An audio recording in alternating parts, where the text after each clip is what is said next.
So, ayan na yung ating menu for the day. Ayan ang ating tomato mozzarella. Ayan ang ating pineapple tomatoes at ang ating red tomatoes. Ayan, nilagyan natin ng mozzarella at mamaya islalagyan natin ng olive oil, asin at ng paminta. At ito ang kanyang panterno, ang ating daing na sardinas. Ayan, debone na siya, kaya mas masarap at pinalutong ko talaga.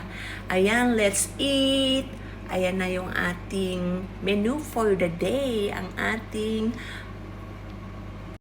daing na sardinas at ang ating tomato mozzarella. Kain na! Bon appetit! Ayan, samahan nga rin pala natin ng slice ng cucumber at ng carrots. Ayan, bon appetit! Kain na! Yummy!